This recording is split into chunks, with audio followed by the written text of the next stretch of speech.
Hi, this is Annie Grace with This Naked Mind, and I am answering readers' questions. And today I have a question from Lori. Lori says, "Hi Annie, I have a question. My brother is an addiction therapist and brought up something I'd never heard of, PAWS, Post Acute Withdrawal Syndrome.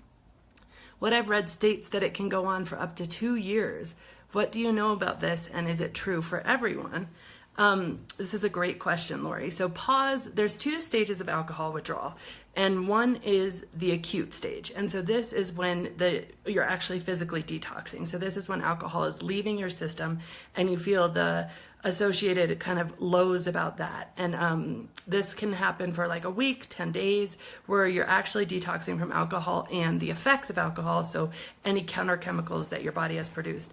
And then after that, there's the second stage, which is this post-acute withdrawal syndrome. And during this stage, you're not going to have as many physical symptoms, but you can have a lot of emotional and psychological symptoms. And this, you should know, it's not it's not a medical diagnosis, so it isn't something that's actually in the DSM, but it is something that a lot of people report.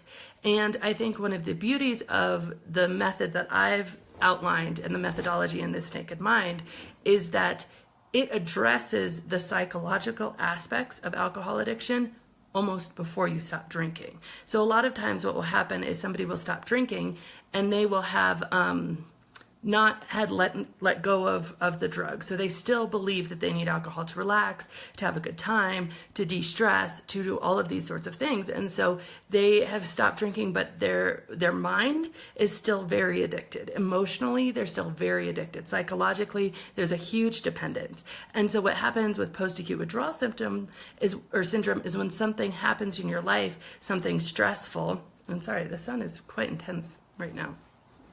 But when something stressful happens in your life, you can feel like just desperate for a drink and feel cravings, feel irritability, feel anxiety. Some of the symptoms of this, what people report are, depression is a big one, psychological dysfunction, not being able to relate to other people, feeling of guilt, being very pessimistic, being very down on yourself, craving, having a lack of energy, a lack of initiative, having memory issues, emotionally being overreactive, having sleep.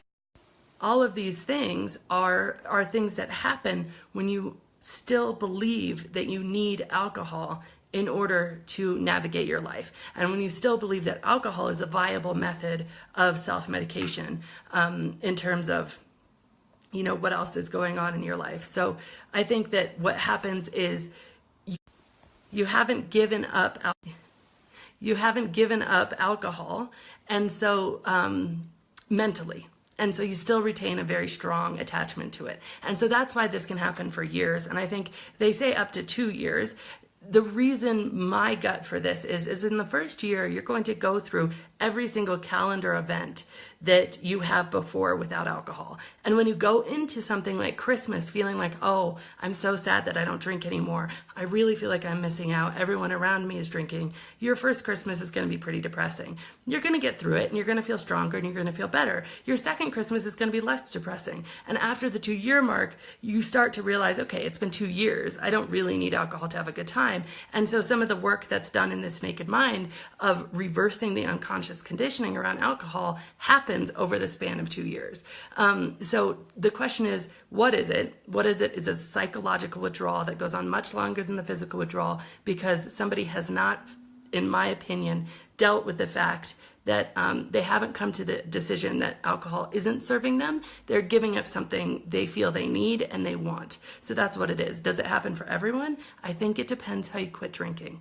I think if you quit drinking with like spontaneous sobriety or with a really big decision that like this is, if you quit drinking with the psychology that, oh, I never have to drink again, I never have to poison myself again, I never have to say something stupid or have another hangover or another headache, this is awesome, and I know, I'm confident that I can live my life and really be happy and that everything I need is inside of me and I don't need it to self-medicate, you're not going to have post-acute withdrawal syndrome, in my opinion.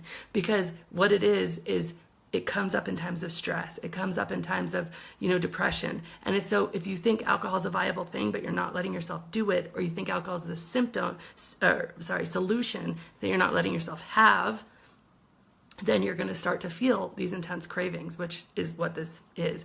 If you quit drinking and it is a willpower thing where you're just trying to get through it, but you haven't really changed your mindset, and you still believe that alcohol is a good solution for depression, a good solution for anxiety, a good solution for stress, then yes, I think you can be very susceptible, and people do report having huge emotional reactions to not drinking for years after the fact. So I think the truth is it's all in how you really decide to let go of alcohol. And of course, there could be some exceptions, and everybody's path is different. But one of the things that I recommend is, in addition to, obviously my book has a lot of great things about countering the brainwashing around our society and what alcohol does for you, but there's so many other amazing resources online. There's amazing blogs, there's amazing other people, there's great communities, and the more that you can get into kind of looking at alcohol as what it really is, which is an addictive substance in a glass, and the more that you can get into really interacting with other people who are sharing this journey with you from a very positive point of view, from okay, this is all about what I gain, not what I give up, the quicker you can get through this post-acute period of time. Because once you shift your mindset, once you realize that you're not missing anything, that you're not leaving anything, that actually life completely opens up for you on the other side of this decision, that's when this would really let go of you. So thank you so much, Lori. It was a phenomenal question. And this is Annie Grace answering questions.